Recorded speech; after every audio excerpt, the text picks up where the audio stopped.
দর্শক বন্ধু, আমার এই নিউজ চ্যানেলে আপনাদের প্রত্যেককে জানাই স্বাগত। ফলতা বিধানসভার ভোট গ্রহণ নিয়ে একাধিক অভিযোগ উঠেছে। একটি চিঠি মনোজ কুমার আগরওয়ালকে পাঠানো হয়েছে। সেখানে বলা হয়েছে 50-এরও বেশি বুথে ওয়েবকাস্টিংয়ের ফুটেজ এবং বেশ কিছু রেকর্ড পাওয়া যাচ্ছে না। বেশ কিছু ইভিএম ট্যাম্পারিং পর্যন্ত করা হয়েছে। সেই কারণেই কিছু ইভিএমে ফেভিকল দিয়ে দেওয়া হয়েছে, আতর মাখিয়ে দেওয়া হয়েছে। সেই কারণেই কমিশন মনে করেছে যে এই 285টি বুথে এবং অক্সিলিয়ারি বুথ সহ এই জায়গাগুলিতে পুনরায় ভোট গ্রহণ করা হবে। আগামী 4 মে ভোট গণনা, তখনই কমিশন এই সিদ্ধান্ত জানালো। অতএব ভোট গণনা হবে এদিন 293টা আসনে, 294টা আসনে কিন্তু নয়। 21 মে ফলতায় আবার ভোট হবে এবং ফলাফল ঘোষণা হবে 24 মে। ফলতার বিখ্যাত তথা কুখ্যাত সন্ত্রাসবাদী নেতাকে তো আপনারা সবাই জানেন, সেই জাহাঙ্গীর খান।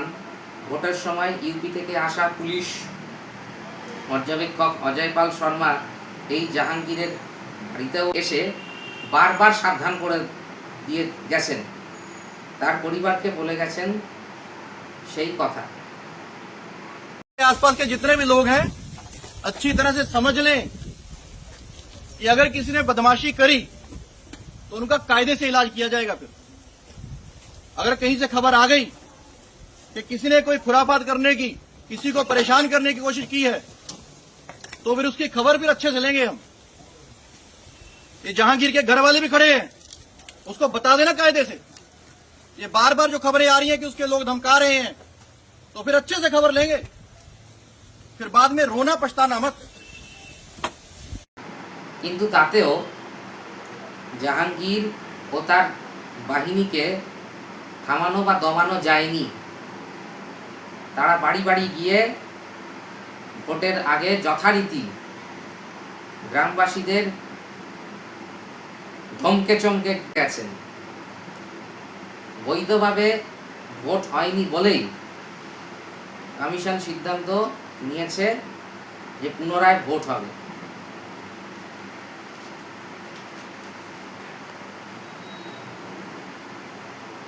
ডায়মন্ড মডেল চুরমার হয়ে গেল, এই কথা যখন অমিত মালব্য বলেন, যিনি কিনা বিজেপির একজন নেতা এবং আইটি সেলের একজন গণ্যমান্য ব্যক্তি, এই একটা লেখা দেখে অভিষেক পোস্ট করেন, 10টা জন্ম নিলেও কেউ আমার ডায়মন্ড হারবার মডেলকে কিচ্ছু করতে পারবে না। ভারতবর্ষের যে কোনো প্রান্তে যেই আসুন, বা এখানে আবার গুজরাটি গ্যাংয়ের কথাও বলা হয়েছে, তার দালাল হচ্ছে জ্ঞানেশ কুমার টুমার। যেই আসুন এসব কিচ্ছু করতে পারবে না। তিনি গোটা ইউনিয়ন অফ ইন্ডিয়াকে চ্যালেঞ্জ করেছেন, বিরাট এমপি একেবারে। তিনি রেগে চোটে একেবারে লাল হয়ে গেছেন। মাথা ঠিক না থাকলে যা হয় সেই টাইপের রিয়াকশন দিয়েছেন। ইউনিয়ন টেরিটরি অফ ইন্ডিয়াকে তিনি চ্যালেঞ্জ জানিয়েছেন, সমগ্র ভারতকে তিনি চ্যালেঞ্জ জানিয়েছেন। এ তো দেশদ্রোহিতা। পশ্চিমবঙ্গকে ভারতের বাইরের অংশ বলে মনে করেছেন অভিষেক। এ ব্যাপারে কৌস্তব বাগচি কি বলেছেন আপনারা শুনুন। অভিষেক বন্দ্যোপাধ্যায় যে কথাগুলো বলছেন সেগুলো ওদের কর্মীদের উদ্দেশ্যে ভোকাল টনিং ভালো, এটা যে কোনো দলের নেতারই করা উচিত, উনিও সেটা করছেন। কিন্তু প্রশ্ন হচ্ছে 21 মে নির্বাচন হবে ফলতা, তিনি দেশের সবাইকে চ্যালেঞ্জ জানিয়ে বসে আছে, কিন্তু 4 তারিখের পরে উনি দেশে থাকবেন তো? এই কথাগুলো বলে আদতে নিজেদের কর্মীদের আরো বিপদের সম্মুখীন করে ফেলছেন না তো? যদিও আমাদের দল কোনো হিংসাকে প্ররোচনা দেওয়ার শিক্ষা দেয় না।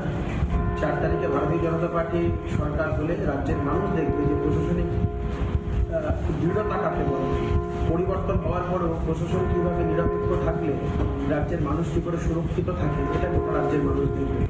আমি শুধু অভিষেক বন্দ্যোপাধ্যায় করার এই মন্তব্যের পরিপ্রেক্ষিতে বলতে চাইব, এই ঈশ্বর ওনাকে ক্ষমা করবেন, উনি নিজেও জানেন না উনি কী করতে চলেছেন। যাই হোক, আজকের প্রতিবেদন তো এই পর্যন্তই। আমার এই ভিডিওটি ভালো লাগলে লাইক করবেন এবং বন্ধু বান্ধবদের মধ্যে শেয়ার করবেন প্রচুর পরিমাণে, এবং কমেন্ট বক্সে আপনাদের গুরুত্বপূর্ণ মতামত জানাবেন, এবং আমার চ্যানেলটিকে অতি অবশ্যই সাবস্ক্রাইব করবেন এবং পাশে থাকা বেল নোটিফিকেশানটিকে অল সিলেক্ট করে রাখবেন সবার প্রথম নোটিফিকেশান পাওয়ার জন্য। আপনারা সকলে খুব ভালো থাকবেন, সুস্থ থাকবেন। দেখা হচ্ছে আপনাদের সঙ্গে আবার পরবর্তী ভিডিও।